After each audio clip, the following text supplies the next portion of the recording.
5, 4, 3, 2, 1.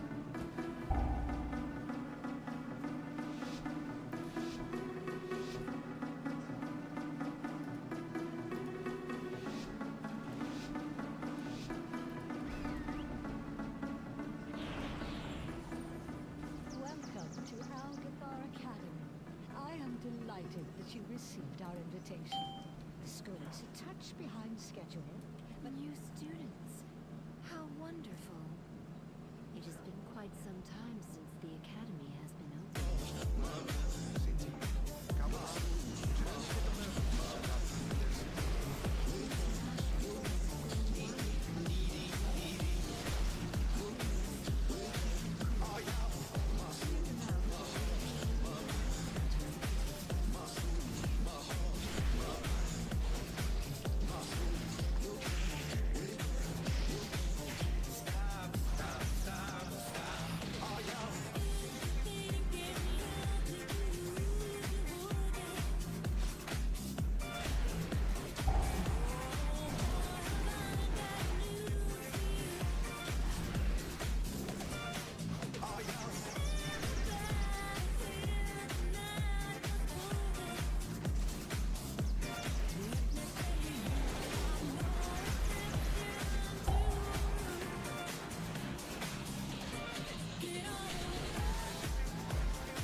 5, 4, 3, 2, 1.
Recognizes Ms. Ocasio-Cortez of New York.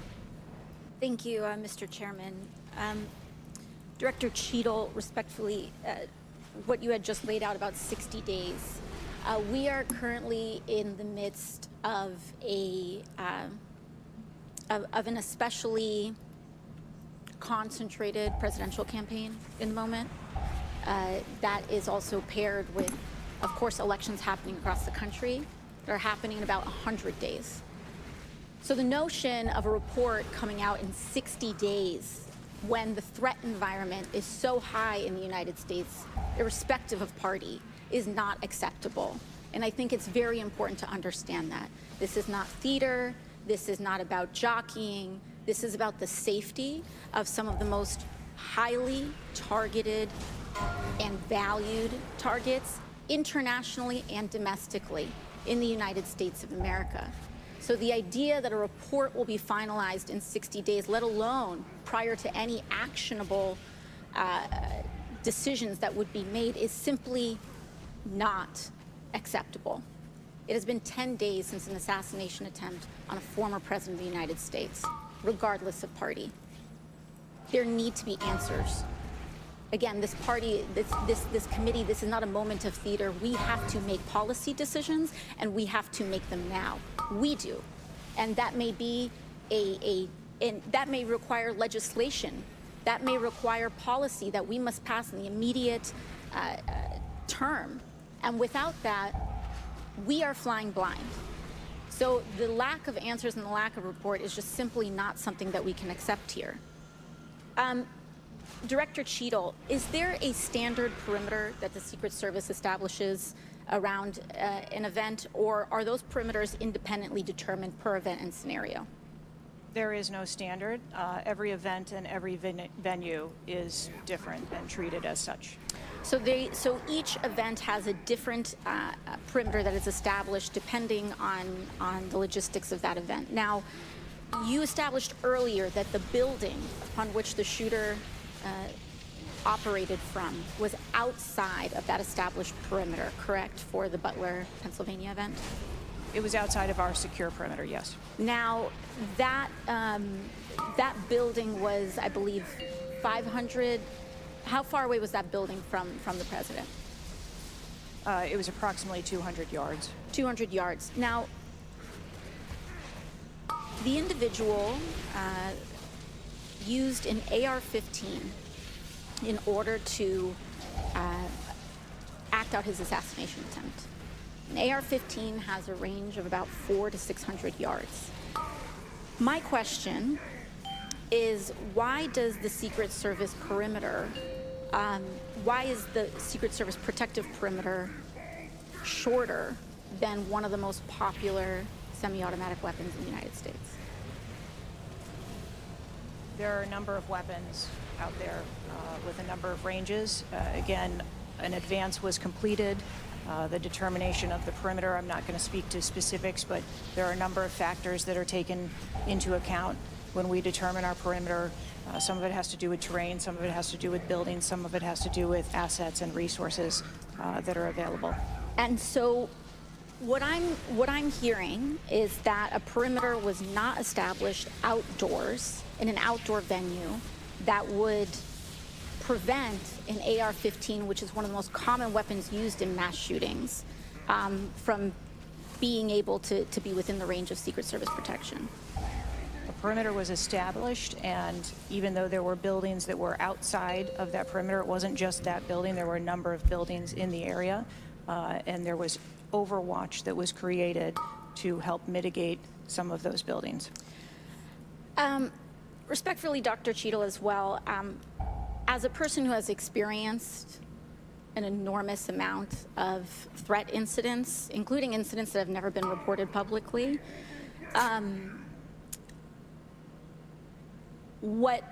there is a common pattern that happens here, whether it's Secret Service, FBI, Capitol Police, local departments. After a critical security failure, we often hear there will be an independent investigation. That independent investigation gets set up. Usually the expectation is between 2 to 3 months after the incident, and then nothing really occurs from there. The report is usually not satisfactory to the questions that are usually being raised here, and most importantly, corrective action is rarely taken. If I were to state anything that I think is profoundly important, is that we need to have answers to the public. Ideally, I would encourage you and the agency to be more forthright with the members that still have yet to have their questioning, because the public deserves to have full confidence, and the stakes are too high. The violence that could break out in this political moment, regardless of party, in the event of someone getting hurt, constitutes a national security threat to the entire country. Thank you, and I yield back. Could I go back to something you Yes, said? please, feel free, Director. Ma'am, if I could just speak to something you said at the outset when you started your questioning. I want to assure you and everyone on this committee that I'm not waiting for a report to take action. We have been conducting analysis all along, and we have been adding additional features to our security details since this incident occurred. And I'd hope you can highlight and illuminate what some of those are in the event of other members questioning as well. Very good. I'm Steve Ducey. I'm Brian Kilmeade. And I'm Ainsley Earhart. And click here to subscribe to the Fox News YouTube page to catch our hottest interviews and most compelling analysis.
Elon Musk brutally criticized Hollywood and explained why he has a big conflict with celebrities.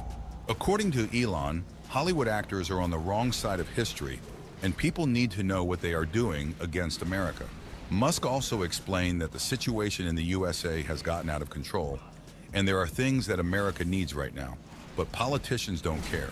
This is a very interesting story, so let's explain everything. As you know, 3 days ago, Elon Musk shared his confusion on X, tweeting that he was puzzled by Hollywood actors' distortion of facts. Musk criticized Hollywood actors after they compared former President Trump to dictators Adolf Hitler and Benito Mussolini. Hollywood actors have expressed worries about what might happen if Donald Trump wins the next election. They have believed his re-election will harm democracy and people's freedoms, pointing to things he has done and said during his last term. For example, De Niro said, "You read about it in history with other countries where they didn't take people like Hitler and Mussolini seriously. They thought they were just fools and clowns." And Musk's response to this statement was surprising. But before we get to it, we should mention that this conflict between Musk and Hollywood actors is not new because everything started 3 years ago. That's when, in 2022, the conflict between Elon Musk and Hollywood in general, including De Niro, became prominent due to disagreements about free speech. When Musk announced on April 14, 2022, that he was buying Twitter, celebrities back then started to leave Twitter, or at least say they will because of Elon. Public figures from various fields, including entertainment and sports, have reacted to Musk's proposed changes. These included issues of free speech, introducing the verification process, and reinstating the account of former President Donald Trump. Sarah Bareilles, the Grammy-winning singer-songwriter, tweeted to her nearly 3 million followers, "Well, it's been fun, Twitter. I'm out. See you on the other platforms, peeps. Sorry, this one's just not for me," she added, ending her post with heart and prayer hands emojis. Toni Braxton, the Grammy-winning R&B star, tweeted to her nearly 2 million followers, expressing her dismay at the content she had seen on Twitter since Musk's takeover. She wrote, "I'm shocked and appalled at some of the free speech I've seen on this platform since its acquisition. Hate speech under the veil of free speech is unacceptable. Therefore, I am choosing to stay off Twitter as it is no longer a safe space for myself, my sons, and other POC, people of color," Braxton added. Whoopi Goldberg, the Oscar and Emmy-winning co-host of The View, announced on the ABC talk show that she was done with Twitter. "I'm going to get out, and if it settles down and I feel more comfortable, maybe I'll come back," Goldberg said on the show. Musk responded to these celebrities by tweeting, "I hope that even my worst critics remain on Twitter because that is what free speech means." And in the last few years, Elon Musk's conflict with Hollywood got even worse. Firstly, Musk disliked Hollywood because of the industry's hypocrisy. He often pointed out that many Hollywood figures advocated for environmental causes, but led lifestyles that contradicted their public stances. For example, in 2023, he criticized celebrities for flying private jets while preaching about climate change. This double standard bothered Musk, who promoted sustainable energy through his companies like Tesla and SpaceX. His criticism of Leonardo DiCaprio was a notable example. Musk highlighted that DiCaprio's use of private jets undermined his environmental advocacy, emphasizing what Musk saw as Hollywood's performative activism. Secondly, Musk stated that the industry is dominated by a politically correct culture that stifled free speech. He criticized actors and celebrities for their involvement in what he viewed as cancel culture. A prime example was his clash with actor Mark Ruffalo, who criticized Musk's acquisition of Twitter, expressing concerns over the platform's direction under Musk's leadership. Musk responded by accusing Ruffalo of misunderstanding the complexities of free speech and promoting a culture of censorship. Lastly, Musk disliked Hollywood's perceived elitism and detachment from the realities of ordinary people. He criticized celebrities for being out of touch with the day-to-day lives of most Americans, often highlighting their privilege and insularity. This was evident in his public disputes with actor Robert De Niro, who was openly critical of Musk's political views and his management of social media. Musk accused De Niro of being disconnected from the technological and business challenges he faced, portraying him as part of an elitist. And today, in 2024, the conflict got even worse. During the interview, Robert De Niro called Donald Trump a clown. He said he couldn't see anything good about Trump. He also told Rule that he didn't understand why anyone would vote for Trump in the 2024 election, warning that it would be very dangerous if Trump became president again. De Niro compared Trump to infamous leaders like Hitler and Mussolini, saying people didn't take them seriously because they seemed like jokes. But their rise to power led to terrible chaos. De Niro also mentioned that we often hear about people from Eastern Europe and the hardships they faced. He recalled that when he was a kid, people would say, "You don't really appreciate this country. Imagine what those people went through." He used to think it was just a nightmare that could never happen, but now he sees that it's possible. After the clip aired, Musk responded to this statement on social media, pointing out that Trump had already been president for 4 years and his policies were nothing like Hitler's, so De Niro's comments didn't make sense. Musk tweeted on X by saying, "Well, Trump was actually already president for 4 years, and his policies bore no resemblance to those of Hitler, so this makes no sense. In fact, with the Abraham Accords, he made some progress towards peace in the Middle East, which was definitely not high on Hitler's agenda." Also in 2024, Hollywood celebrities continue their political activities as longtime supporters of the Democratic Party. Director Steven Spielberg is helping with storytelling for the Democratic National Convention in August. Performers like Lenny Kravitz, Barbra Streisand, and James Taylor have entertained Biden donors. President Biden's campaign organized a celebrity-sponsored fundraiser on a Saturday in Los Angeles. The event was hosted by George Clooney, Julia Roberts, and Jimmy Kimmel, along with former President Obama. Also, when De Niro said, "He's an embarrassment to this country. It makes me so angry that this country has gotten to this point that this fool, this bozo, has wound up where he has." Then Musk responded to this conflict situation by saying, "I voted 100% Dem until a few years ago. Now I think we need a red wave or America is toast. And for now, there is no reason to think that this conflict will end anytime soon." And that's it for today.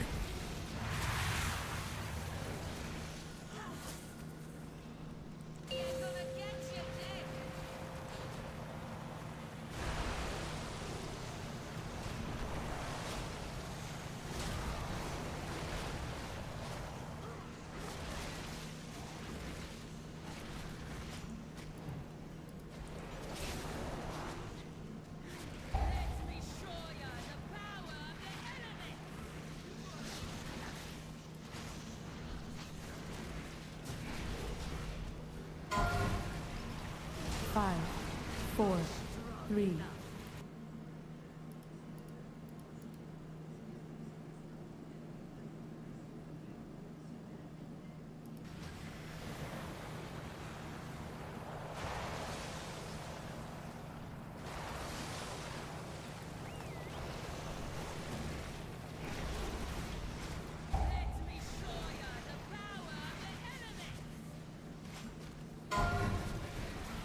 Five, four, three, two, one.